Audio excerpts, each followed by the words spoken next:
Nos últimos vídeos eu prometi que nós traríamos uma série ensinando a utilizar inversores de frequência. E essa é justamente a primeira aula dessa série. O primeiro vídeo, então, de uma sequência, vai ser um treinamento bem passo a passo mesmo, para que mesmo pessoas que nunca tiveram contato com esse equipamento consigam utilizá-lo também.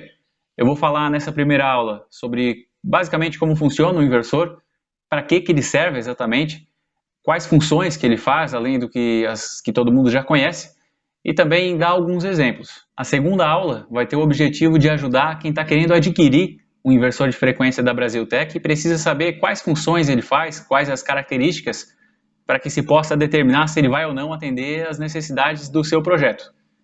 Na terceira aula, nós vamos falar da instalação, como conectar os cabos, quais as capacidades dos bornes, como montar uma ventilação eficiente, esse tipo de coisa. Aí as aulas seguintes vão ser dedicadas a funções específicas, como por exemplo, ligar o motor com reversão, botar um potenciômetro externo, fazer um controle PID, trabalhar com múltiplas velocidades, trabalhar com a velocidade variando proporcionalmente ou inversamente proporcional à variável do processo, funções diversas.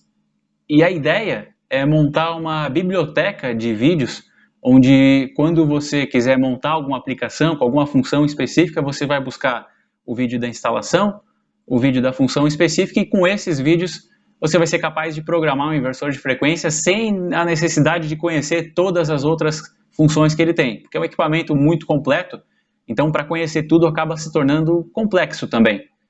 Então, para que você consiga trabalhar com esse equipamento, você vai buscar exatamente aquele vídeo que vai te dizer exatamente o que você precisa fazer, e assim a parametrização do equipamento vai ficar muito simples. Você vai poder sugerir funções também. Então, se tem alguma função específica que você deseja fazer e ainda não está no treinamento, deixa um comentário aqui, que à medida que for possível eu vou listando as funções à medida que vão sendo sugeridas, seja por telefone lá na Brasiltec mesmo, ou aqui nos comentários, e também por ordem de complexidade. E aí essas funções elas vão ser colocadas aí nessa biblioteca de vídeos. Então, caso tenha alguma sugestão, dê sua sugestão, que vai ajudar bastante para que nós possamos montar um conteúdo de fato relevante. E não deixa de se inscrever no canal e ativar o sino de notificações, porque eu vou postando os vídeos à medida que eles forem gravados. Então é importante que você esteja inscrito para receber a notificação, que ative o sino também para receber essa notificação, e aí saber então quando esse vídeo for postado para poder acessá-lo. E também é importante que se inscreva no curso, porque esse curso ele vai estar aqui no YouTube, vai estar organizado em forma de playlist, né? Inclusive eu vou deixar essa playlist na tela final desse vídeo, então quando acabar o vídeo vai aparecer uma janelinha lá com a playlist, você clica lá, caso queira ver todos os vídeos. É lógico, agora só vai ter um, mas à medida que forem postados os outros, eu vou colocar, vou organizar tudo nessa playlist, aí você clica lá para ter acesso. Mas eu peço também para que se inscreva no curso na Universidade Brasiltec. Vou deixar o link na descrição desse vídeo, vai ter o link que direciona para esse curso especificamente na Universidade Brasiltec, porque caso tenha alguma informação extra para ir adicionando, eu sempre vou atualizando por lá. Inclusive os vídeos na Universidade Brasiltec vão estar mais atualizados também, justamente pelo fato de que eu posso regravá-los à medida que alguma dúvida possa surgir, várias pessoas com a mesma dúvida, então eu posso acabar regravando alguma aula em específico. Então lá na universidade vai estar mais atualizado, e eu vou soltar alguns dias antes também, porque se tiver alguma alteração para fazer, eu só venho e trago esses vídeos para o YouTube depois que as alterações já estiverem feitas. Inclusive lá também algumas funções eu nem vou colocar vídeo no YouTube, porque são funções às vezes que não tem tanta demanda, mas na Universidade Brasiltec, no curso lá vai estar. Esse curso ele é gratuito, então você pode se inscrever lá, não vai ter que pagar nada, e aí vai acompanhando essas aulas e vai tendo esse conteúdo antes mesmo do vídeo ser postado aqui no YouTube. E se você já quiser orçar, adquirir ou pegar mais informações também em relação à nossa linha de inversores de frequência, acesse o link que eu vou deixar na descrição desse vídeo. Vou deixar o link tanto do curso da universidade e também o link da nossa linha de inversores aí no site da Brasiltec mesmo, para que você possa consultar preços, consultar mais informações, baixar o manual e tudo mais. E agora falando do tema dessa aula mesmo, eu vou falar para que serve o inversor de frequência e o que exatamente que ele faz. Esses dois assuntos acabam se misturando, então eu vou falar de uma vez só. Eu anotei aqui em forma de tópicos, eu vou consultando à medida que eu vou falando, né? E o primeiro que eu tenho anotado aqui é controlar a velocidade do motor. Essa é a função mais básica, todo mundo já sabe que o inversor de frequência faz isso, né? Aliás, o nome técnico do inversor de frequência é conversor de frequência, justamente porque ele converte a frequência. Ele recebe a frequência da rede, né, que pode ser 50 ou 60 Hz, aqui no Brasil 60 Hz, e essa frequência é a que ele recebe dentro na entrada do inversor, e na saída dele nós temos uma frequência diferente, por isso que o nome é conversor de frequência. E é justamente a frequência o parâmetro do motor que se consegue alterar para alterar a velocidade, né? Não é fácil alterar a frequência, né? Precisa ser através de um equipamento eletrônico assim. Outros equipamentos são muito caros, né? Não existe um equipamento comercial para esse tipo de aplicação, fora o próprio inversor de frequência. E é a frequência que varia a velocidade do motor, então, pelo menos de maneira satisfatória, né? De maneira viável. É a frequência que vai fazer a velocidade do motor mudar. Então, essa é a principal função de um inversor de frequência. Mas ele também parte motores de maneira suave. Tanto parte quanto para os motores também de maneira suave. E sem perder torque como na soft starter, né? Existem duas maneiras de controlar esses... Depois eu vou falar um pouquinho disso também, o controle do inversor sobre o torque do motor, né? Existem duas maneiras de controlar, só que no inversor de frequência é muito mais satisfatório do que numa soft starter, por exemplo, principalmente por conta do torque. Também o inversor de frequência ele permite uma rampa longa ou curta também, é programável, né? Tanto de aceleração quanto de desaceleração. E essa rampa, que é basicamente esse tempo então, em que o inversor ele vai acelerando ou depois desacelerando, ela não necessariamente precisa ser reta. Existem outros tipos de rampa também, a em S, por exemplo, e durante o curso nós vamos falando sobre isso. Além de tudo isso também, os inversores de frequência têm entradas e saídas digitais e analógicas que permitem a utilização deles para controles bem mais complexos também. Essas entradas e saídas analógicas e digitais são usadas como se fosse um mini CLP mesmo ali dentro do inversor, e eles facilitam demais o controle. Muitas vezes não é necessário, quase todas as vezes eu diria, ou pelo menos para a maioria das vezes, não é necessária a utilização de um CLP, só para controles muito mais complexos, que envolvem várias outras variáveis, né? Mas para quase todas as aplicações, o próprio inversor já dá conta sozinho, sem nenhum outro equipamento, justamente por conta dessas entradas e saídas analógicas e digitais. Além disso, também, o inversor ele pode garantir uma economia de energia, caso se programe da maneira que vá propiciar isso, né? Dá para ter economia de energia, porque o motor ele não precisa receber toda a energia da potência a que ele foi projetado, né? Justamente porque a carga ela não necessariamente vai demandar todo o torque que o motor pode fornecer. Então, enquanto a carga não estiver demandando toda a potência do motor, esse motor não precisa consumir tanta energia, né? E o inversor de frequência ele faz essa gestão. Ele também corrige o fator de potência naturalmente, da forma que ele atua, ele acaba corrigindo o fator de potência do motor. Então, daquele motor específico que está sendo alimentado pelo inversor, ele não precisa ter o fator de potência corrigido com capacitores. E o inversor também permite frear o eixo, tanto no final da parada, por exemplo, ele pode parar esse eixo porque, vamos supor que é uma esteira.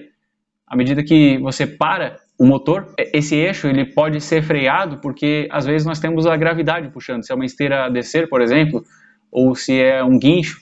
Então tem a possibilidade de frear por um curto período, na verdade, né? Porque esse freio ele acontece injetando corrente contínua dentro do motor, então não dá para manter longos períodos, pelo menos não com tanta intensidade, né?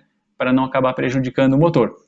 E por fim, pode alimentar um motor trifásico utilizando uma rede bifásica ou monofásica, até dependendo do modelo também.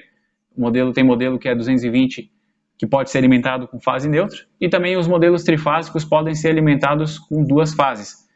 Mas eu vou falar sobre isso em outra aula, de maneira mais detalhada, porque tem que cuidar com o dimensionamento daí.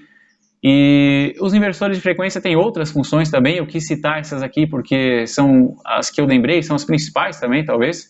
Se vocês tiverem alguma sugestão, também pode deixar aí nos comentários, se lembrar de alguma coisa a mais que os inversores fazem. E agora, falando da aplicação dos inversores, eu gostaria de falar rapidamente do controle escalar e do controle vetorial. Depois, nas próximas aulas, quando for aula de parametrização mesmo, eu vou ensinar como inserir esses parâmetros aí, como escolher as funções de controle, os modos de controle. Mas nessa aula especificamente eu quero falar do que é o controle escalar, o que é o vetorial, para que você possa entender e também possa já saber de antemão para a sua aplicação qual que vai ser o ideal. Lembrem-se que o motor é uma carga indutiva, né? Nós temos bobinas lá dentro e as cargas indutivas têm a sua impedância, que a impedância é como se fosse a resistência, né, de cargas indutivas. Só que a impedância, diferente da resistência, ela varia de acordo com a frequência. À medida que a frequência é reduzida, a impedância diminui também. E, consequentemente, se a impedância diminui, a corrente aumenta se manter a tensão. Então, se a tensão está estável, a frequência diminui, consequentemente a impedância diminui e a corrente vai lá em cima. Chega ao ponto de que se você colocar se fosse uma bobina perfeita, se você tiver frequência zero, ou seja, corrente contínua, né? Corrente contínua nada mais é do que frequência zero. Se você tiver frequência zero, se a tensão ela não alternar, ela não oscilar, o que vai acontecer? Vai ser um curto-circuito, basicamente um curto-circuito. Não vai, lógico, a bobina ela tem uma resistência também por conta da resistência do cobre, né? Um enrolamento grande, então tem a resistência do cobre, mas a impedância em si, ela fica muito baixa, né, quando se baixa a frequência. E qual que é a consequência disso? O que precisa ser feito para compensar isso? O conversor de frequência vai precisar baixar a tensão, porque o fluxo magnético dentro do motor, ele precisa ser estável. A corrente que vai circular ali pelas bobinas do motor, ela precisa ser estável. Então, se a frequência diminui, consequentemente, a tensão precisa diminuir também, e assim a gente vai conseguir, então, obter um controle mais preciso, né? O fluxo magnético no motor ele se torna mais preciso. Mas tem uma questão. Como o motor ele não tem só a reatância indutiva, ele tem também uma resistência mesmo, né? Por conta da resistência do cobre. À medida que a reatância vai caindo, nós temos aqui uma reatância alta e uma resistência mais baixa. Mas à medida que a frequência vai caindo e a reatância vai caindo também, ela chega a um ponto em que a resistência ela passa a ser significativa. E se a resistência está significativa e nós tivemos uma queda na frequência e, consequentemente, o inversor também ele vai compensar essa queda na frequência diminuindo a tensão, essa resistência aqui ela se torna significativa e ela vai impedir, então, que esse fluxo aconteça tanto quanto acontecia em frequências mais altas. E isso faz com que o motor perca torque. Então, no controle vetorial, que é onde se controla somente tensão e frequência, para que tensão e frequência sempre trabalhem de maneira conjunta, para que a corrente não se exceda muito, esse tipo de controle ele não tem tanto torque, ele não permite tanto torque, mas ele é muito bom para controlar bombas, por exemplo, exaustores, ventiladores, compressores. Para esse tipo de controle, é legal trabalhar com esse controle vetorial, ainda que se tenha um boost, um aumento de corrente no começo da faixa de frequência. Então, dá para definir no comecinho ali, nas frequências mais baixas, que se permita uma corrente mais alta, justamente para compensar essa questão dessa resistência mais relevante em relação à reatância, né? E dessa forma, então, você tem um ganho aí de torque no começo, mas ainda assim, o próprio motor, o motor naturalmente ele tem menos torque em frequências mais baixas. Então, esse tipo de controle, que é o controle escalar, também chamado de V/F, que o V de tensão barra F de frequência, né, é uma relação onde nós temos a tensão em cima e a frequência embaixo, é uma relação entre tensão e frequência, é o controle escalar.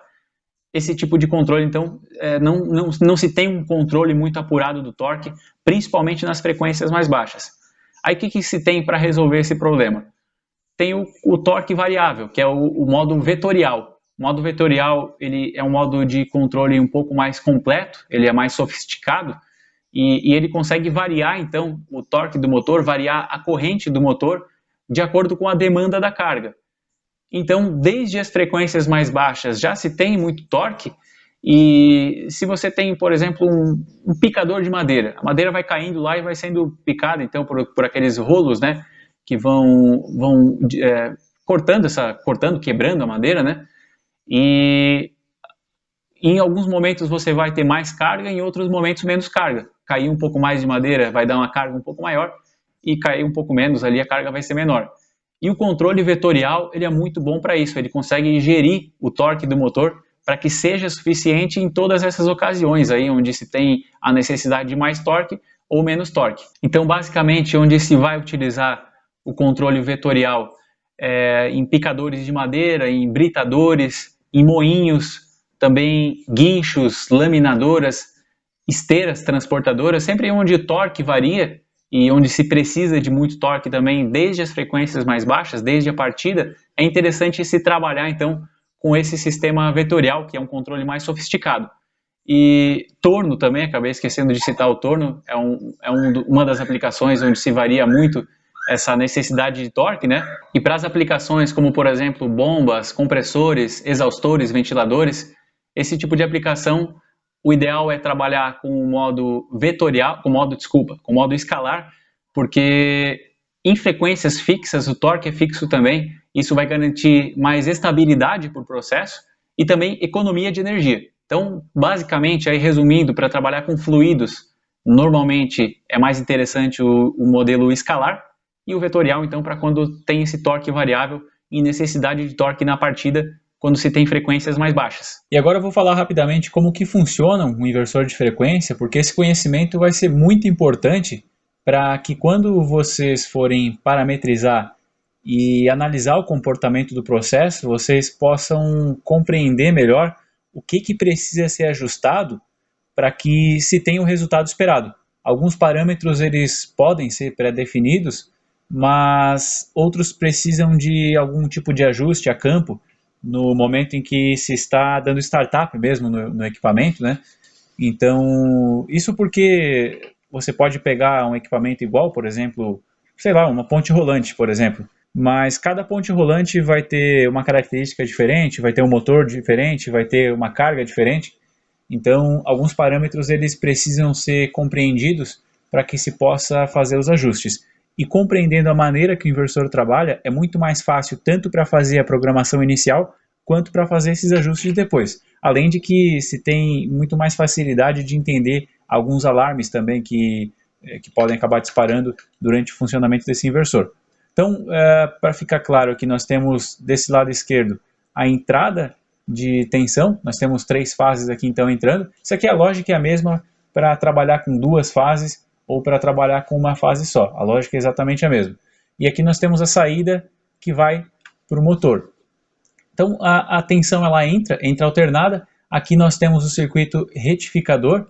Aqui então nós temos diodos, né, que vão transformar essa corrente alternada das 3 fases em corrente contínua. Então de um lado nós temos o positivo, aqui nós temos o positivo e aqui nós temos o negativo. E aqui já está barramento DC, né? Barramento DC por quê? Porque aqui então nós temos o local onde a corrente é contínua já, né? Entra alternado, aqui é corrente contínua. O primeiro passo, quando a tensão então entra no inversor, ela é transformada em corrente contínua. Daí nós temos, aqui também é barramento de corrente contínua e filtro também, né? Aqui nós vamos ter um banco de capacitores que vai melhorar a questão do ripple, né? Porque como nós temos a corrente alternada aqui, nesse barramento DC, se não fosse os capacitores, a tensão ia ficar assim, né? Ela seria contínua porque ela não passaria para o lado de baixo, aqui para o lado negativo, né? Ela iria se manter no positivo, porém ela ia ficar pulsando muito, né? Enquanto que quando nós temos esse banco de capacitores, a tensão ela fica muito mais linear, né? Eu não vou conseguir desenhar uma reta perfeita, mas enfim, a tensão fica muito mais linear utilizando esses capacitores. Então esse é um dos objetivos, tem alguns filtros também. Enfim, eu estou explicando de forma bem básica aqui, só para que vocês entendam o funcionamento, né? E aqui na parte do inversor mesmo, nós temos uns semicondutores aqui, são transistores só que de potência, né? Na maior parte dos casos chama-se de IGBT, daí tem outros tipos de equipamentos também, mas geralmente é o IGBT que se usa. é basicamente um transistor, só que para potência mais alta, né? E aí o que vai fazer isso aqui?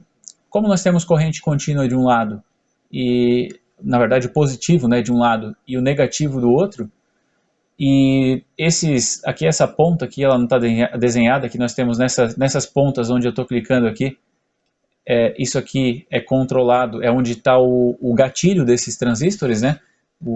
Dos IGBTs, na verdade, é onde está o gate deles.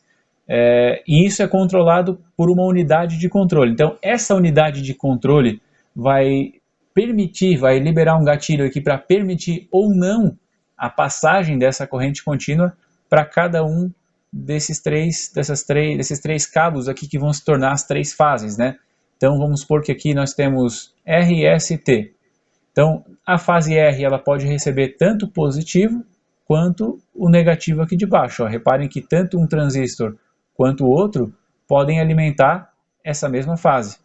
Essa outra fase aqui, que é a amarelinha, ela também pode ser alimentada por esse transistor quanto por esse transistor. Nunca vai acionar os dois juntos, porque um vai mandar positivo e o outro vai mandar negativo, né? Justamente para que nós possamos simular uma onda de tensão, né? Passando pelo positivo, passando pelo negativo, depois positivo de novo. Para simular isso aqui, nós precisamos tanto do positivo quanto do negativo. E por isso são dois transistores por fase. Um para mandar o sinal positivo e outro para mandar o sinal negativo. Isso na primeira fase, na segunda fase e na terceira fase também. Tem um transistor para cada. E eles nunca vão acionar juntos, né? Porém, tem um detalhe. Esses transistores aqui, eles não atuam na questão da amplitude. Então, não é possível fazer uma senoide perfeita, assim. Porque não é possível aumentar a tensão e depois diminuir, como acontece com uma senoide. O que vai acontecer? Nós vamos ter esse resultado aqui, ó. São pulsos de tensão. Desconsiderem por enquanto essa linha mais grossa aqui, considerem somente os quadradinhos aqui, ó. Vou pegar o exemplo do 10 Hz primeiro. Quando trabalhamos com 10 Hz, o que vai acontecer? Vai começar com o inversor dando um pequeno pulso. O tipo de controle é o controle PWM, que é a modulação de largura de pulso. De acordo com a largura do pulso, vai definir a tensão média. Nós reparem que nós temos, no eixo vertical, que nós temos a tensão. Então, a tensão, ela nunca muda. Ó. Reparem que ela está sempre ou está desligada ou está ligada no máximo. Nós não temos uma tensão oscilando necessariamente. Então, nesse primeiro ponto aqui, ela vai dar apenas um pulso curto. Depois, ela dá um pulso um pouquinho mais largo. Ó. Reparem que ela liga, fica um pouquinho mais de tempo ligado e daí desliga.